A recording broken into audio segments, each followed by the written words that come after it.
Olá, tudo bem? Eu sou a Liz Bliss, astróloga, e hoje eu estou passando por aqui para trazer uma videoaula para vocês sobre a astrologia esotérica, mais especificamente o tema dos signos astrológicos e a sua relação com a jornada da alma.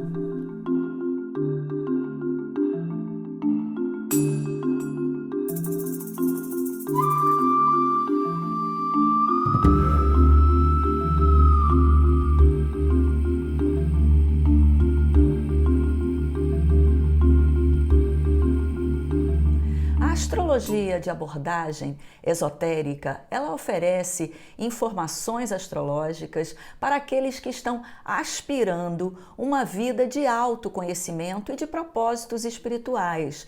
Essa astrologia, a astrologia esotérica, ela vai além daquela prática astrológica que é aplicada à personalidade e os interesses da personalidade. Eu separei aqui alguns objetivos da astrologia esotérica que tem a ver com a sequência dessa nossa conversa hoje aqui nessa videoaula. Então nós podemos dizer que os objetivos da astrologia esotérica são o seguinte: identificar os desafios da vida no mapa astrológico. Isso é muito importante para as pessoas que estão nessa busca do autoconhecimento e que não se contentam apenas com uma vida voltada para as questões dos interesses pessoais, dos desejos e das demandas da vida social e da vida material. Então, por isso, desafios, eles ganham uma importância muito grande. E essa astrologia esotérica, ela vai também auxiliar a superar esses desafios e esses obstáculos por meio de uma compreensão mais integrada sobre a vida, no sentido das questões internas. Lembrando que as questões internas estão ligadas ao autoconhecimento, à alma, à vida espiritual, e as questões externas estão ligadas às demandas do mundo que a gente precisa cumprir. Então, ter uma compreensão mais integrada sobre essas duas dimensões da vida é um dos objetivos da astrologia esotérica. O terceiro que eu separei aqui é desabrochar as potencialidades latentes nos setores do mapa astrológico. Toda astrologia voltada para o autoconhecimento, ela vai buscar essas habilidades, esses talentos e vai mostrar quais são as melhores maneiras de fazer desabrochar esses talentos que todo mundo tem. É importante a gente dizer que todo mapa astrológico, ele é cheio de desafios e ele é cheio também de potencialidades, de habilidades e de talentos. Então é importante a gente aprender a lidar com essas ferramentas. Outro objetivo da astrologia esotérica é orientar na sublimação das dificuldades e fraquezas que impedem a permanência num estado de bem-aventurança. Isso aqui é muito interessante, por quê? Porque todos nós temos o nosso lado luz e o nosso lado sombra. Eventualmente estamos brilhando mais e a vida está fluindo com mais facilidade. E eventualmente nós estamos mais para baixo, estamos com problemas, estamos vivenciando as crises que muitas vezes, ou na maioria das vezes, acaba trazendo o pior de nós. Então veja, quando você orienta a vida no sentido de sublimar essas dificuldades e essas fraquezas, pode-se então ficar mais tempo nesse estado de bem-aventurança, que é exatamente o estado de vibrações mais elevadas. É um estado de paz mais profunda, de sentimentos amorosos mais elevados. Então, em última instância, o objetivo da astrologia esotérica é auxiliar no sentido de orientar a vida para que haja uma maior permanência nesse estado mais elevado, nesse estado de vibrações mais elevadas que eu chamei aqui de bem-aventurança espiritual. Como todo conhecimento, a astrologia esotérica ela também possui os seus fundamentos. Eu já falei sobre isso aqui no canal num vídeo intitulado Astrologia Esotérica, uma Introdução. Lá você vai poder ver exatamente os fundamentos da astrologia esotérica com mais detalhe. Mas o que eu vou colocar aqui são alguns autores que são importantes para que a gente comece a estudar, caso você tenha interesse em aprofundar os seus estudos na astrologia esotérica. O astrólogo e teosofista Alan Lee, ele foi quem primeiro escreveu sobre astrologia esotérica lá no início do século XX. E os seus livros, eles foram marcos para a astrologia atual ao considerar o tema da reencarnação, do karma e das diferentes idades das almas. Então veja, a astrologia ela vai ganhar essa qualidade substancial ao ser fundamentada na teoria da reencarnação. E isso foi realmente uma novidade que revolucionou a astrologia moderna de uma maneira geral. Hoje em dia, todos os astrólogos falam disso, né? E é importante a gente aprofundar um pouco esse conhecimento, porque existem muitas superficialidades, vamos dizer assim, relacionados às teorias do karma e da reencarnação. Então, se você quiser aprofundar esses estudos, é importante conhecer em profundidade essa filosofia, que não é tão simplista como é retratada, vamos dizer assim, hoje em dia, não só por astrólogos, mas como por várias pessoas e terapeutas, enfim, por várias ramificações, vamos dizer assim, do movimento Nova Era. Outro marco importante da astrologia esotérica foram os livros, a grande produção de livros intitulado Tratado dos Sete Raios, da Alice Bailey, na primeira metade do século XX. Esse foi um marco importantíssimo para a astrologia esotérica porque houve um detalhamento dessa ciência. E mais recentemente o Dr. Douglas Baker também publicou vários livros sobre astrologia esotérica, psicologia esotérica, enfim, que foram complementados posteriormente pelos estudos do astrólogo esotérico e mitólogo Gary Kegel. Então, esses são os fundamentos aos quais eu me embaso para falar da astrologia esotérica. Como qualquer saber, a astrologia esotérica também possui alguns conceitos necessários para a compreensão do entendimento do que seja a metáfora do aspirante à jornada espiritual. Então, esse é o nosso tema nessa videoaula, a jornada da alma na astrologia esotérica.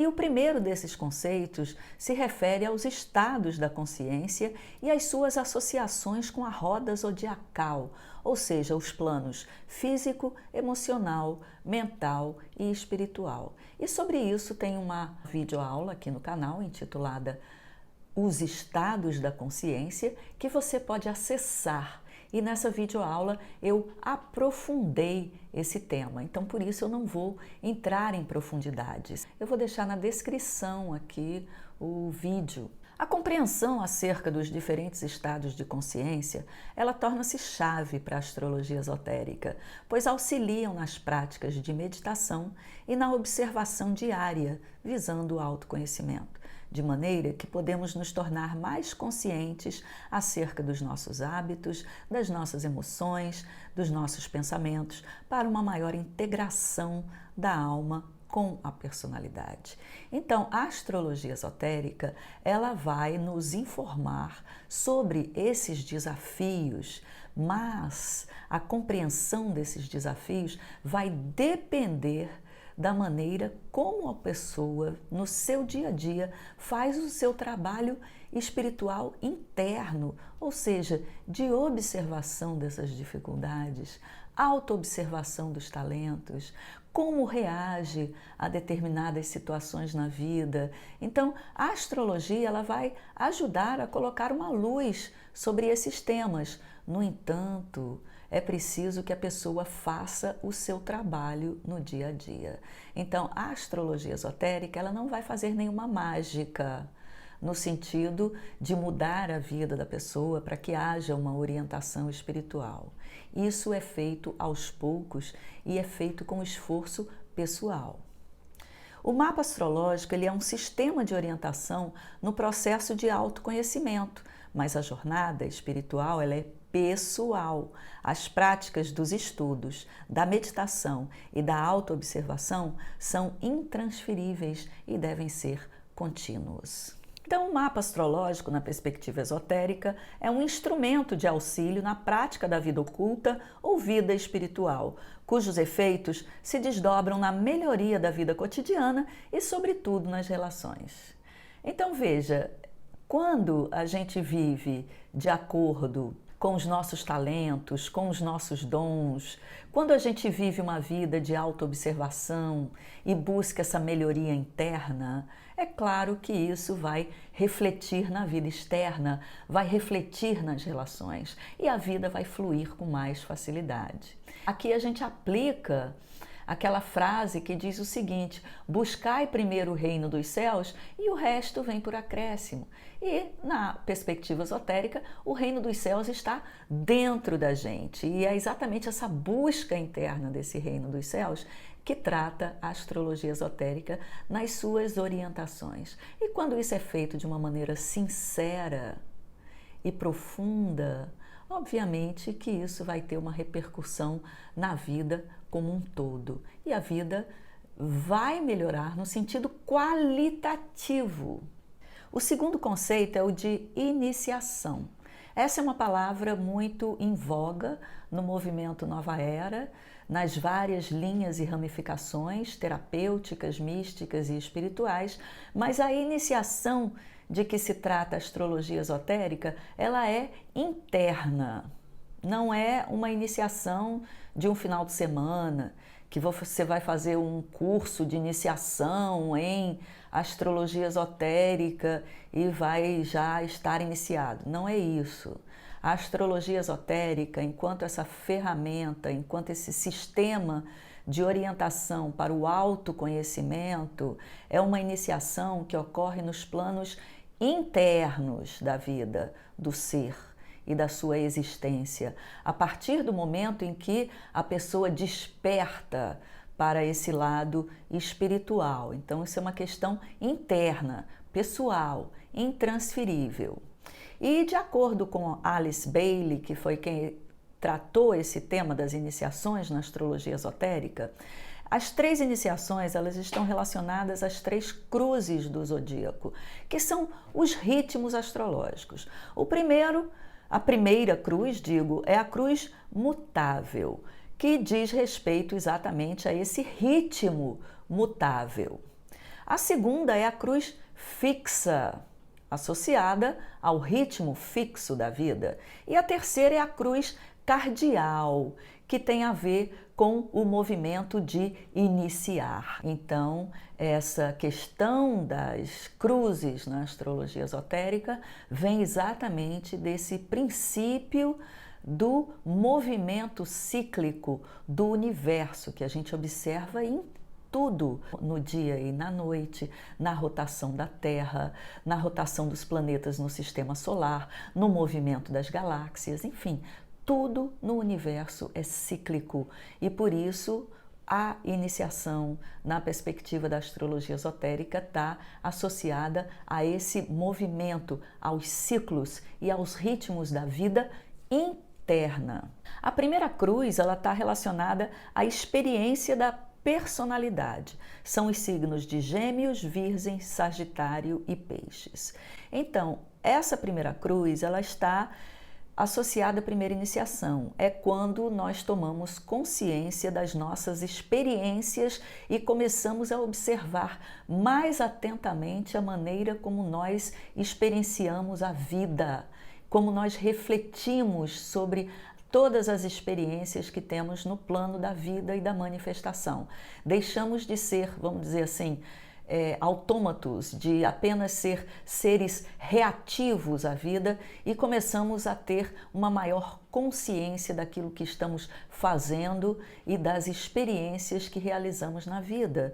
Então, internamente, isso está associado a uma primeira iniciação.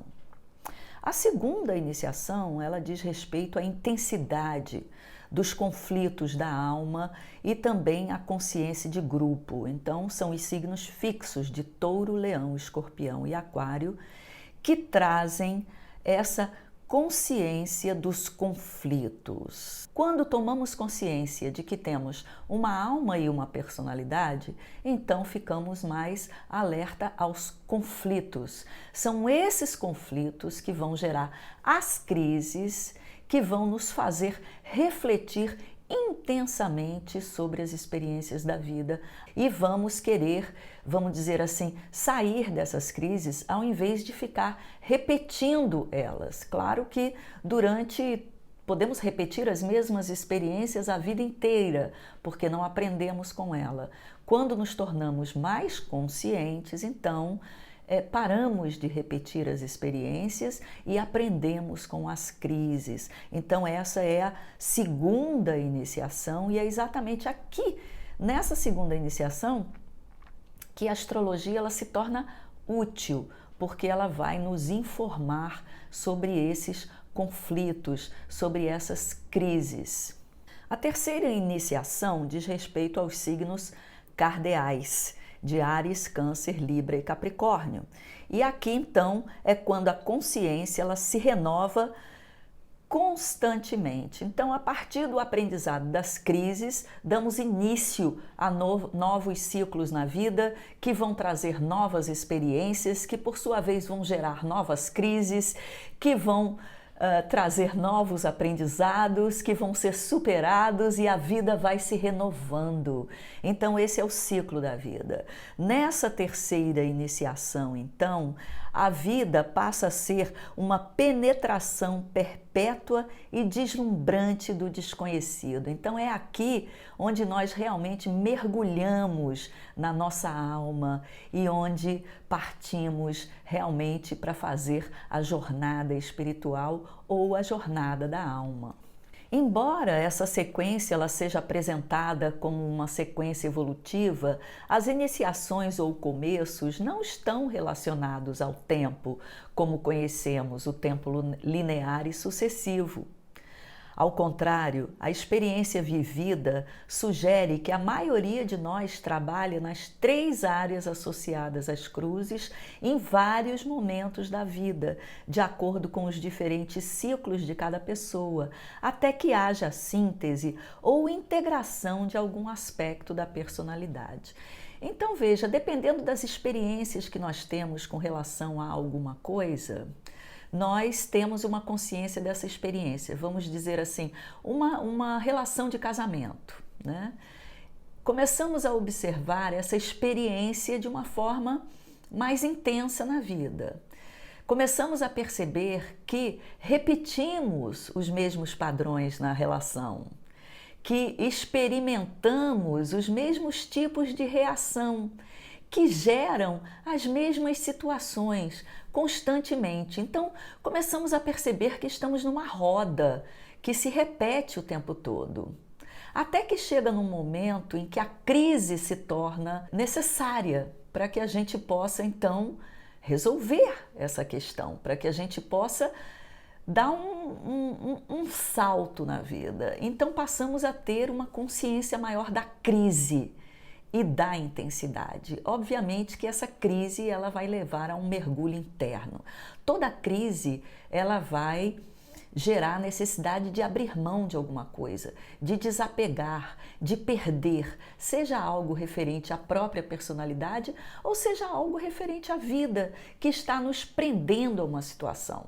Seja uma questão financeira, seja uma acomodação a algum tipo de vida, de modo, de hábito, de status quo, seja o que for. Então, nesse segundo estágio, dessa segunda iniciação, então, na relação, nós temos consciência dessa crise. Então, nós temos 2 opções. Ou a relação como um todo passa por essa crise e se renova para um novo patamar, onde há um ganho no sentido da renovação da vida, onde há uma superação dessa fase anterior, dessa repetição das mesmas situações. Ou então há uma ruptura, uma quebra, um acidente, alguma coisa acontece para que a gente possa então passar para um novo ciclo, um ciclo de renovação na vida. E isso vale para várias situações na vida.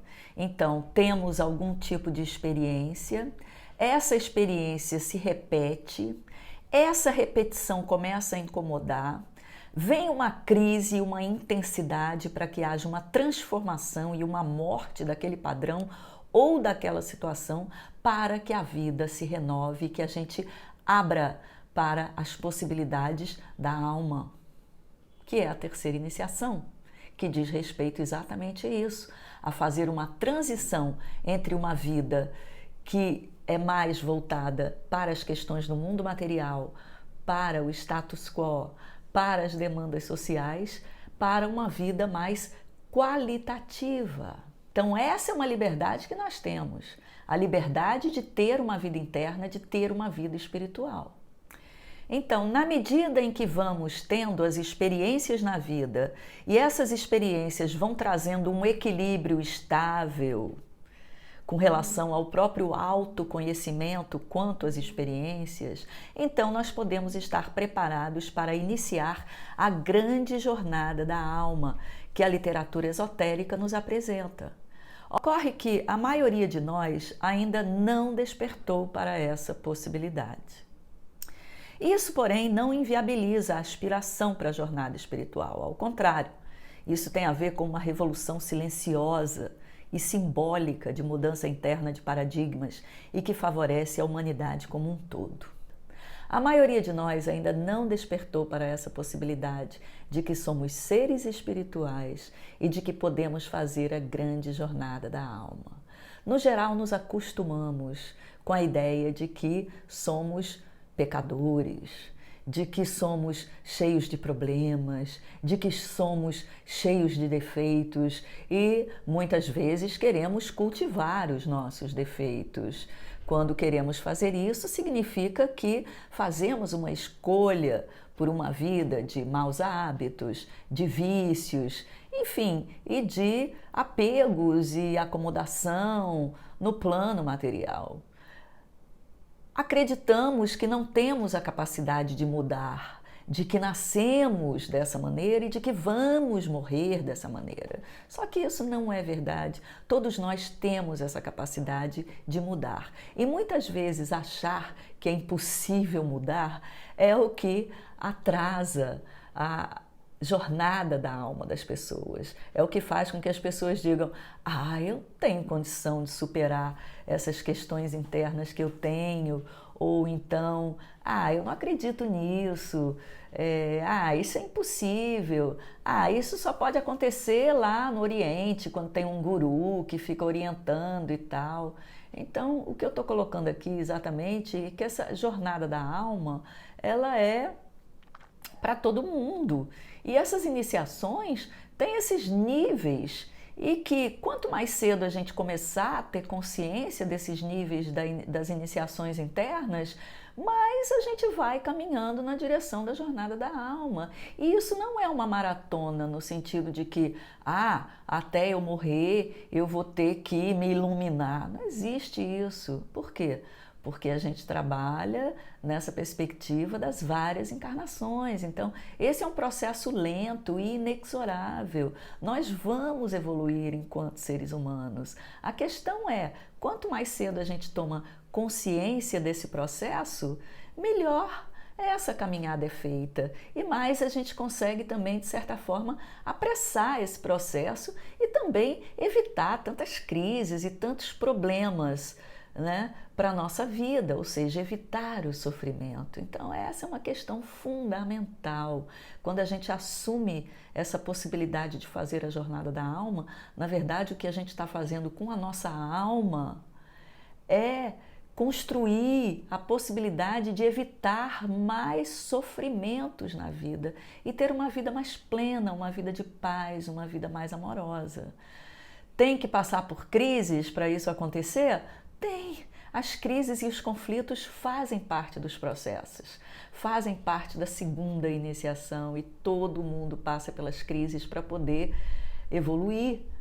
Ninguém ascende por pedra lisa. Todos temos no mapa astrológico as nossas facilidades e as nossas dificuldades. E é por isso que lá no começo eu falei, a pessoa quando busca astrologia esotérica, já está querendo ver quais são essas dificuldades, no sentido de ficar mais alerta para poder superar essas dificuldades.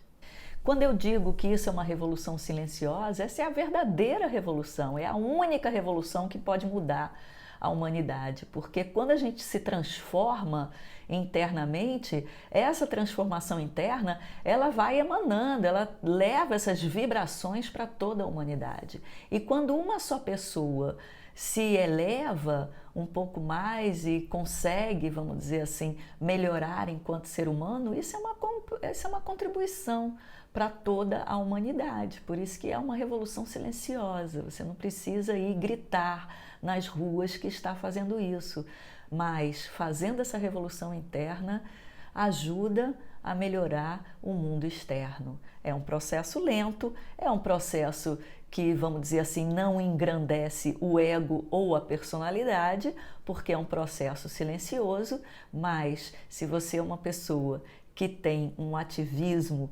revolucionário dentro de você, o que eu tenho a dizer é que essa é a verdadeira revolução, é a revolução silenciosa da alma.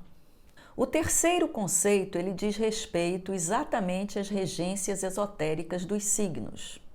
Ou seja, a astrologia esotérica, ela reconhece que nós temos uma dualidade interna, ou seja, que possuímos um eu superior e um eu inferior, uma alma e uma personalidade. O professor Taime, na sua obra Autocultura à Luz do Ocultismo, ele associa a personalidade aos planos físico, astral e mental inferior e a alma ou individualidade aos planos mental superior, búdico e átmico ou espiritual. Nesse diagrama que eu já detalhei no vídeo aqui no canal, intitulado Os Estados da Consciência, nós vemos que a personalidade está associada até ao plano mental inferior, que é o plano do pensamento lógico, racional, científico, né? E para além desse plano racional, lógico e científico, nós temos o pensamento intuitivo, intelectual, verdadeiro, capaz de nos fazer compreender as filosofias mais abstratas e os conhecimentos espirituais mais profundos. E para isso temos que construir essa ponte, que aí no desenho é essa estrelinha colorida, que é a ponte de Antacarana, que é construída entre os planos inferiores e o plano superior, para que a gente possa então alcançar esse estado pleno, que no caso, nessa linguagem do professor, ele chamou de individualidade. Então, essa é a diferença básica daquilo que estamos chamando aqui entre a alma e a personalidade. Então, a alma é essa individualidade mais integrada, é a individualidade que integra a personalidade. E a personalidade, ela é limitada até a mente inferior, ou lógica e racional. As regências planetárias convencionais, elas vão ser mais aplicáveis à personalidade, enquanto que as regências esotéricas vão ser melhor aplicadas àquelas pessoas que estão aspirando o caminho espiritual e que não só estão aspirando o despertar, mas que desejam se manter o máximo de tempo possível na vida cotidiana nesse estado de permanência espiritual. Para facilitar a compreensão, eu separei aqui alguns pontos. A alma é o que verdadeiramente nós somos, enquanto a personalidade é a vestimenta exterior, cujo destino é ser um instrumento por onde a alma interage no mundo e nessa interface faz as contribuições para o mundo. Então, o que verdadeiramente somos é a nossa alma, que reflete exatamente a centelha divina e espiritual. Todos nós somos seres divinos. Mas a centelha espiritual na terceira dimensão, ela adquire um veículo, e esse veículo é a personalidade e o corpo físico. É a personalidade que lida com as demandas da vida e do mundo externo. Então ela é extremamente necessária como um veículo, como uma vestimenta. No entanto, quando essa vestimenta e essa personalidade passam a ser mais valorizadas e mais importante é quando nós temos então a personalidade egoísta, que esquece que na verdade a verdadeira natureza é a natureza espiritual. E o desafio é se lembrar disso o máximo de tempo possível na vida cotidiana. Outro ponto. A personalidade se identifica com o mundo, com a sociedade, a cultura, os padrões, a ciência, a religião, enfim, o status quo da realidade material. A alma, por sua vez, ao se situar nos planos mais abstratos da mente, não se identifica com as formas aparentes, mas com as vibrações mais sutis de profunda paz, amor e clareza mental. Então aqui a gente tem uma diferença qualitativa, porque a alma, ela não responde a discursos, a convencimentos lógicos, racionais, às palavras. A alma, ela responde às vibrações. A alma sente mais com o coração. A alma, ela está no coração.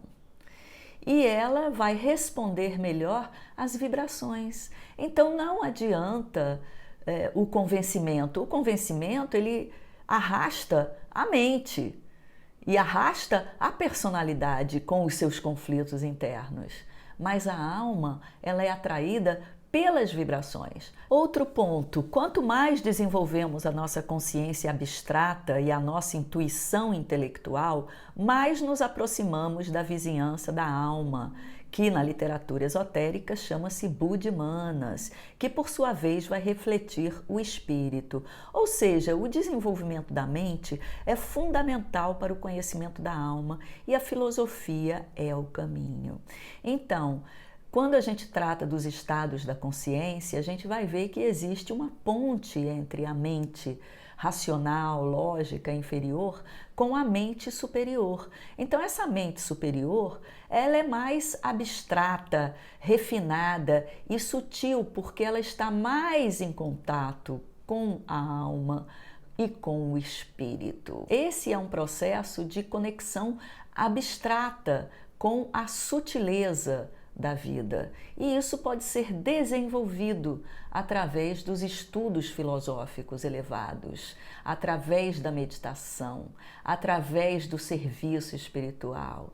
Então, todos esses elementos são importantes para o desenvolvimento dessa sensibilidade que está associada à intuição intelectual. A astrologia esotérica é mais abstrata que a astrologia convencional, pois ela é um sistema de orientação para os que aspiram à vida espiritual, fornecendo informações que possibilitam dar apoio e suporte na batalha para vencer a personalidade que geralmente boicota a alma na sua expressão mais espontânea e criativa.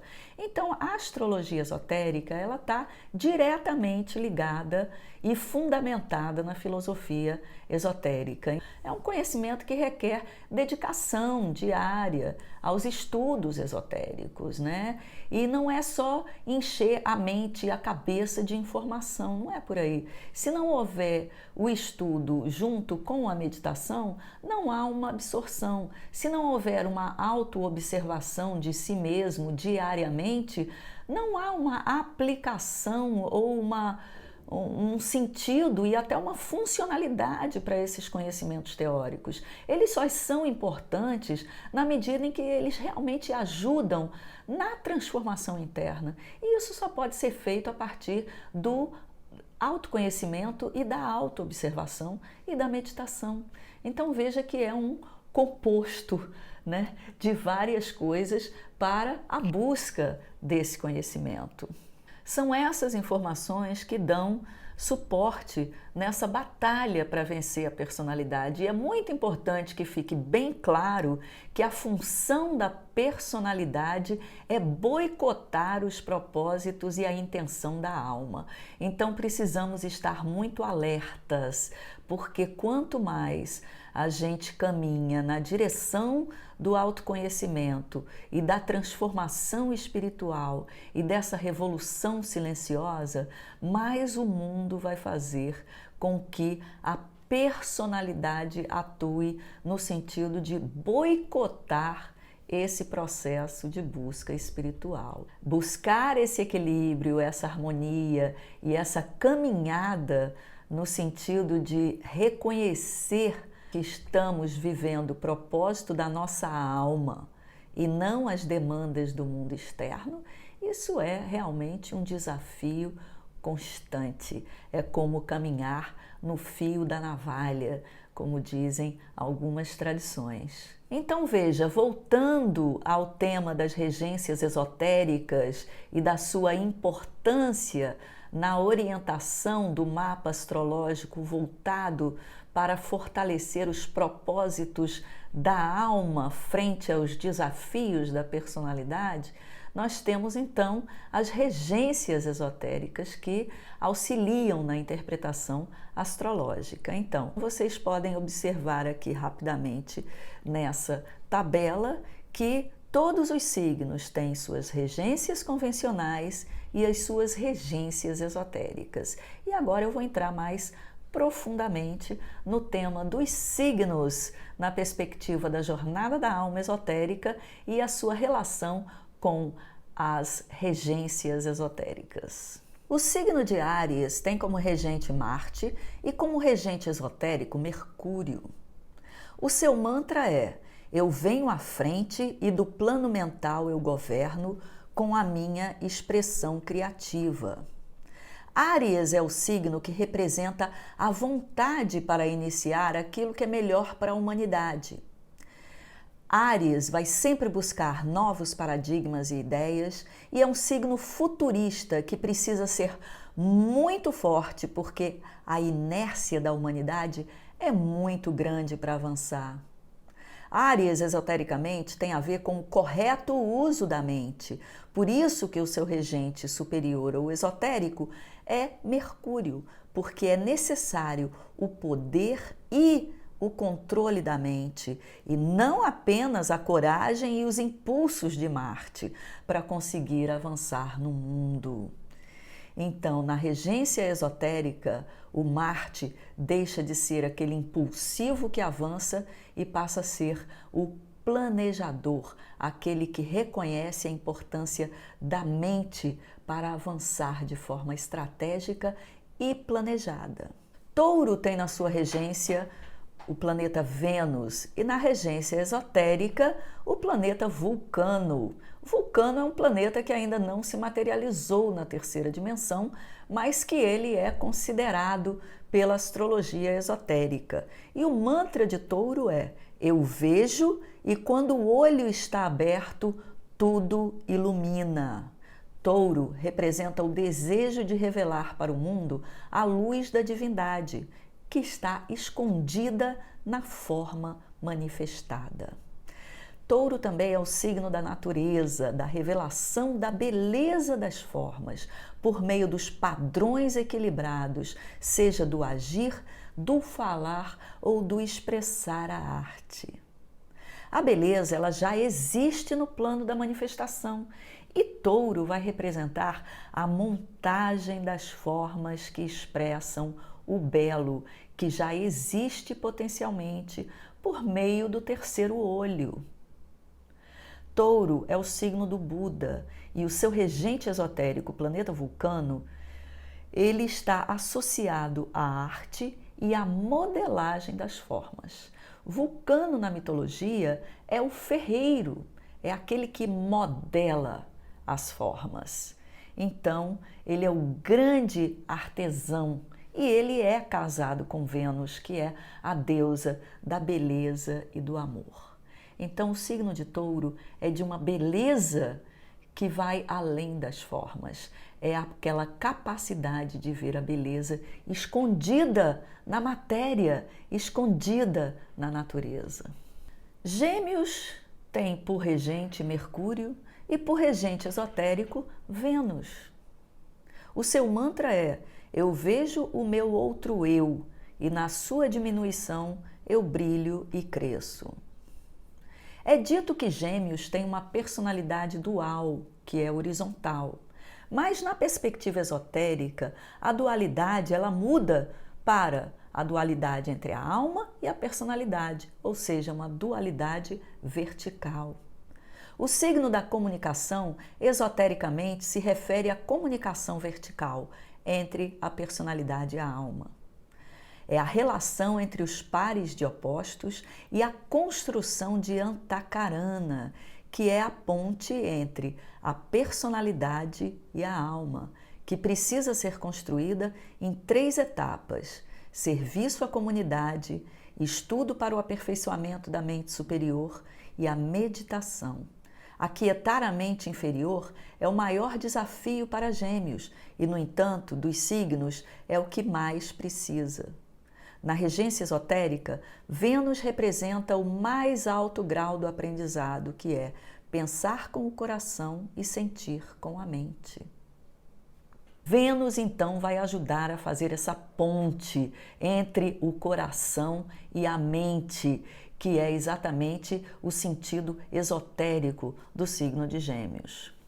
Câncer tem na regência a Lua e o seu regente esotérico é Netuno. O seu mantra é: eu construo uma casa iluminada e nela eu moro. O tema esotérico do signo de Câncer é construir as fundações da vida por meio do amor nutridor. O lar, a casa e a segurança são os atributos tradicionais. Câncer é um tipo de amor cristão, nutridor e de suporte no sentido mais puro. Esotericamente, Câncer é o lar, que não tem nada a ver com a casa de 4 paredes, mas com a inteireza da vida, onde cada casa ou setor da vida é um quarto dessa grande casa. E a questão dos cancerianos é como viver bem para que os diferentes setores da vida estejam iluminados. Ou seja, nessa grande casa que é a vida, como levar luz e viver plenamente cada um desses cômodos ou quartos dessa grande casa que é a vida. O serviço espiritual de Câncer é proporcionar a fundação para que outros possam caminhar. Netuno, na regência esotérica, simboliza o princípio crístico que caracteriza esse signo. Lembrando que isso não tem a ver com igrejas, mas com a vivência dos princípios cristãos nas dimensões da vida. Leão tem na regência o Sol e na regência esotérica também o Sol é o regente. E o seu mantra é: eu sou isso e isso sou eu. Leão, cujo tema esotérico é o desejo de ser autêntico e de ter poder para transmitir a iluminação, é também sobre descobrir a si mesmo e por isso ele se pergunta: quem sou eu? O leão da alma não precisa de validação. O que ele precisa é permanecer na autenticidade. Leões têm energia de liderança. É o eu que lidera o outro, o eu que ilumina e por isso é um signo de professores. O seu regente esotérico é o mesmo do tradicional, é o Sol, ou seja, a força centralizadora do Logos, o centro de poder para todo o sistema solar. Esotericamente, quando a gente acha o centro das coisas, a gente se acha e Leão vai sempre buscar o centro das coisas.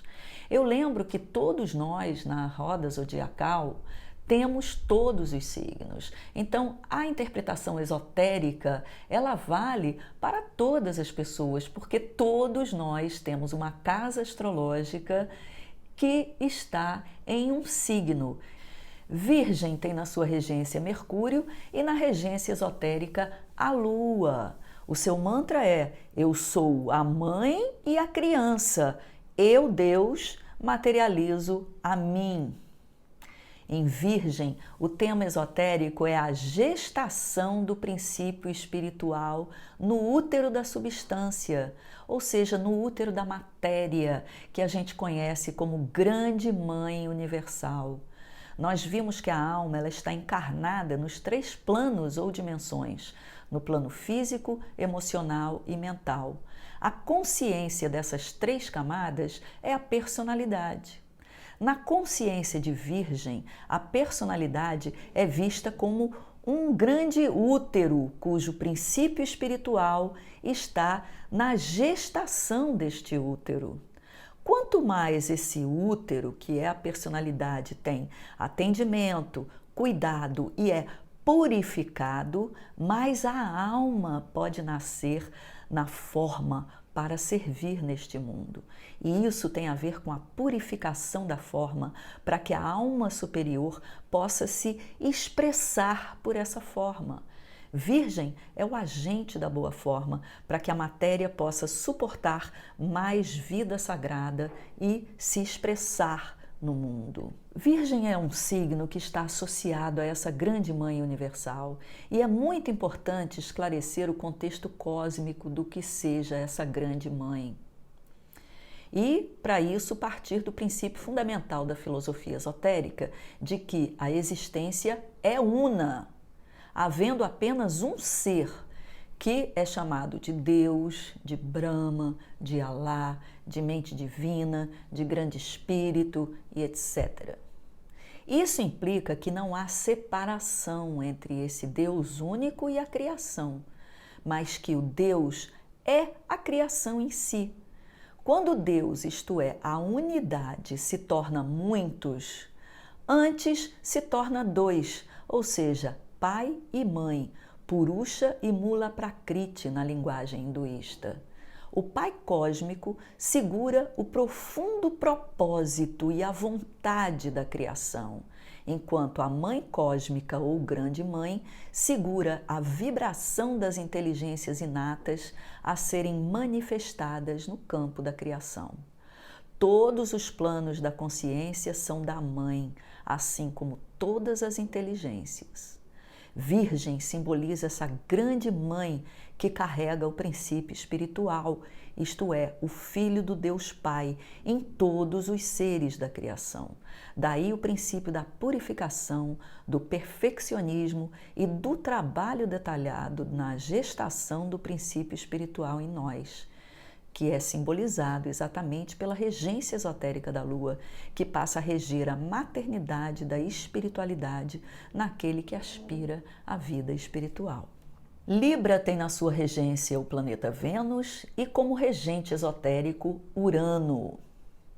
O seu mantra é: eu escolho o caminho que leva ao encontro entre duas grandes linhas de força.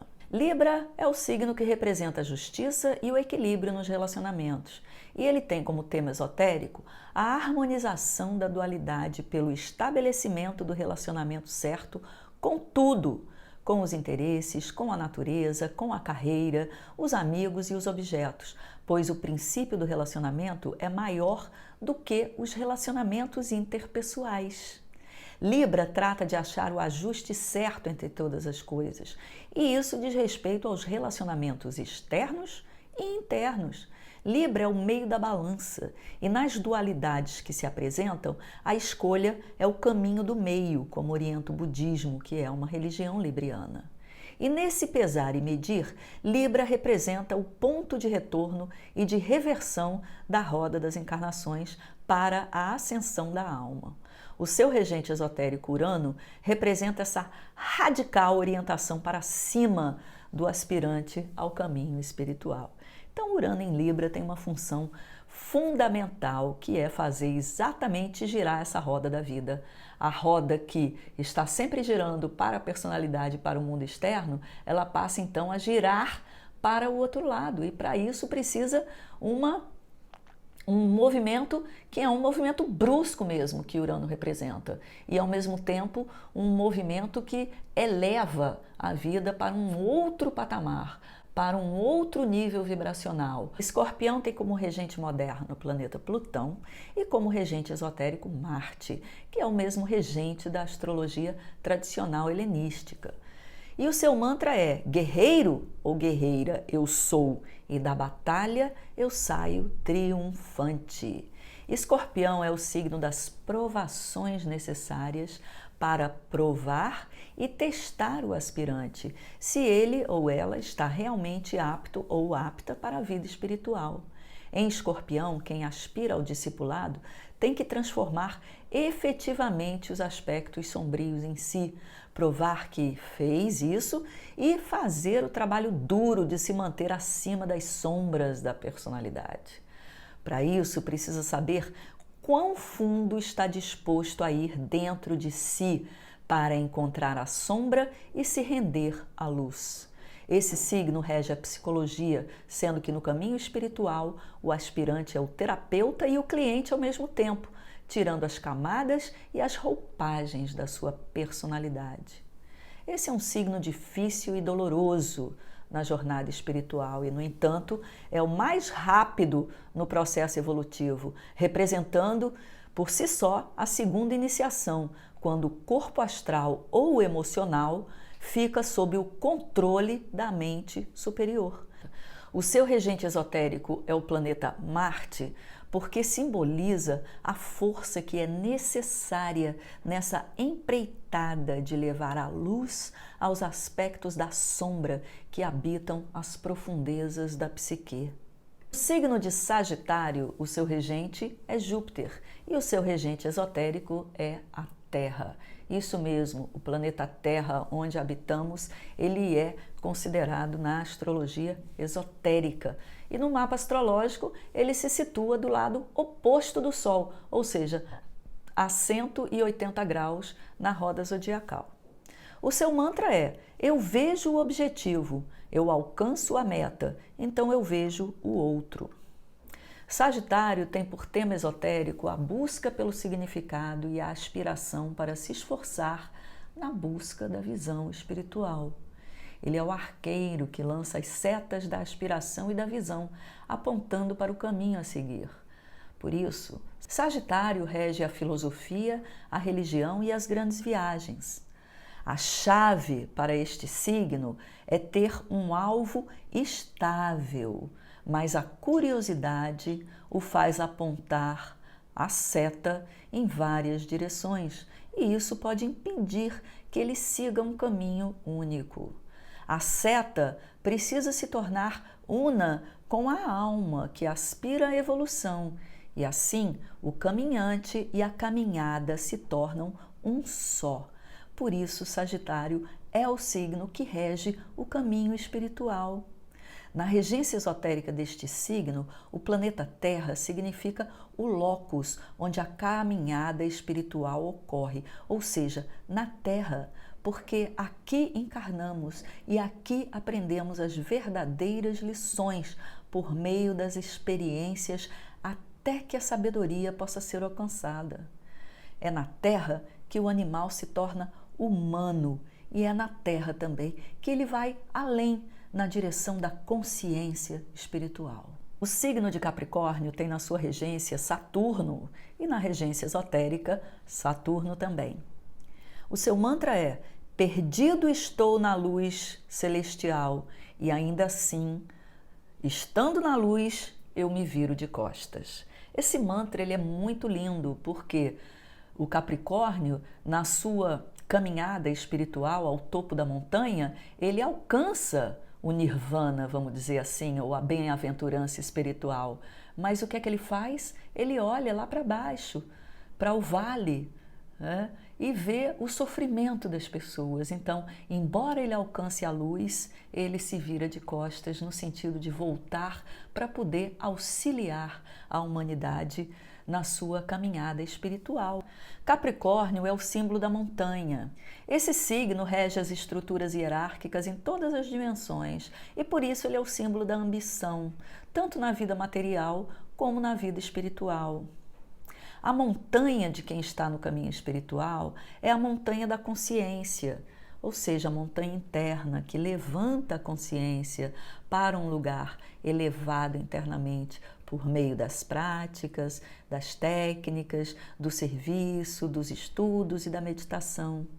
Na experiência dessa montanha, nós aprendemos que quando subimos uma montanha de verdade, as partes mais baixas são fáceis de subir, mas depois a montanha e a subida acentuam e próximo ao topo fica muito mais difícil. Por isso, o caminho espiritual ele é lento, cauteloso e deve ser trilhado devagar.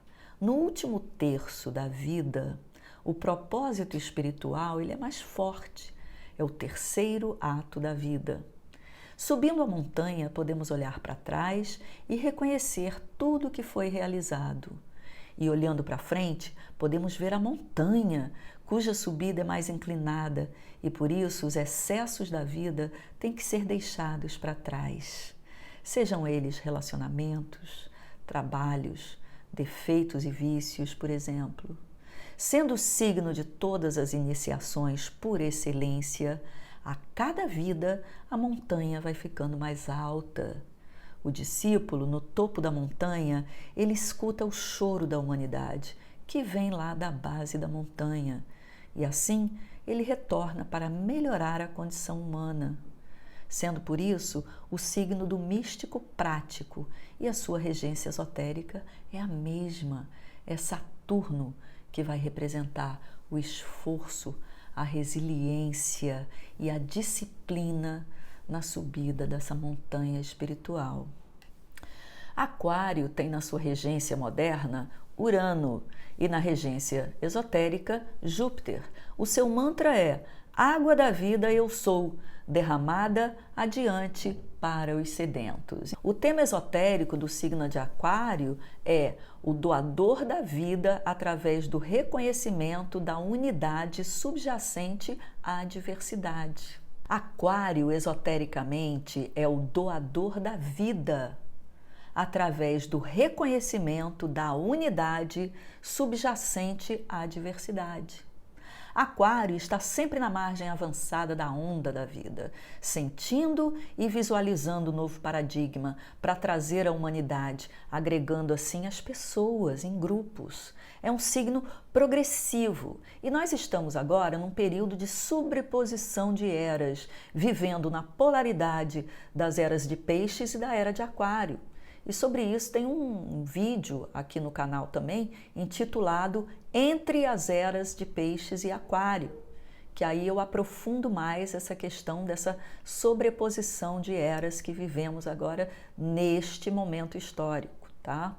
Mas as águas de Aquário, elas não são emocionais. É a água da vida, porque esse é um signo de doação da vida e da esperança para o futuro. Em Aquário, nós devemos descobrir como ser porém respeitando a diversidade. Em Aquário, há uma facilidade em reconhecer a unidade na diversidade.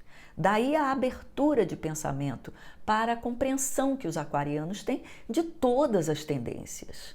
O seu regente esotérico Júpiter simboliza a sabedoria divina que é derramada para todas as pessoas igualmente, que é um outro tema de Aquário, a igualdade. E agora chegamos no último signo do zodíaco, que é o signo de Peixes, que tem como regente moderno Netuno e como regente esotérico Plutão. O seu mantra é: eu deixo a casa do Pai e ao me virar, eu salvo. No signo de Peixes, o tema esotérico é o poder para salvar na demonstração do amor sacrificial. O signo ele é orientado pelo princípio crístico. Um dos peixes é o caminho da criatividade pela sensibilidade ao sutil. São os sonhos, a intuição e o misticismo. E o outro peixe é o caminho do amor sacrificial. Peixes formata a consciência para sentir o sofrimento do mundo, e ele é um signo que pode levar o amor em lugares muito distantes, sendo também uma energia de resgate, de trabalho social com as pessoas que caem onde existem as brechas das imperfeições das civilizações humanas. Então, Peixes, ele vai trazer a compaixão e a compreensão de que todos nós temos que nos iluminar juntos. Ou seja, Peixes reconhece a humanidade decadente, problemática. Peixes reconhece que todos os seres humanos estão vivendo nos seus estágios diferentes de evolução da alma e reconhece que a humanidade é um corpo só, é uma totalidade e que todos nós precisamos evoluir juntos. Por isso a energia de Peixes é aquela que vai lá resgatar, não é? Que vai tirar, que vai fazer trabalho social, que vai adentrar nesses lugares onde a sombra da humanidade reside, daí a regência esotérica de Plutão. Peixes têm essa facilidade para sentir a dimensão feminina da inteligência humana, que é uma inteligência mais emocional, mais intuitiva e mais sensitiva. Plutão, na regência esotérica, ele traz a sombra da sociedade para sensibilizar para o serviço da transformação social e humanitária. Então, Peixes, ao invés de discriminar, de recriminar, de dizer que essas pessoas estão marginalizadas, né, porque não seguem esse ou outro caminho, Peixes, ele vai buscar resgatar essas pessoas, ele vai buscar compreender, nem que seja para ouvir um pouco, para ter essa compaixão desse ser humano que ainda está muito imerso nessas sombras. Então, Peixes é aquele signo, por isso a regência esotérica de Plutão, porque Plutão vai ajudar a energia de Peixes a ir lá no submundo, lidar com essas energias sombrias para que elas sejam resgatadas e salvas. Bem, então era isso que eu tinha para trazer para vocês hoje. Eu espero que essa videoaula tenha sido útil e se você quiser mais informações, referências bibliográficas e se você quiser receber a minha newsletter, você pode encaminhar e-mail para lisbliss.astrologia@gmail.com. Eu espero que você curta, compartilhe, se você não é inscrito, se inscreva e tudo isso ajuda muito a gente a criar mais conteúdos aqui para o canal. Na verdade, eu sou muito grata à atenção de vocês, porque esse canal também é um incentivo para que eu organize melhor os meus conhecimentos. O que eu compartilho com vocês aqui nessas videoaulas, na verdade, são os estudos que eu venho realizando. Então, eu sou muito grata pela sua atenção e nos vemos na próxima oportunidade.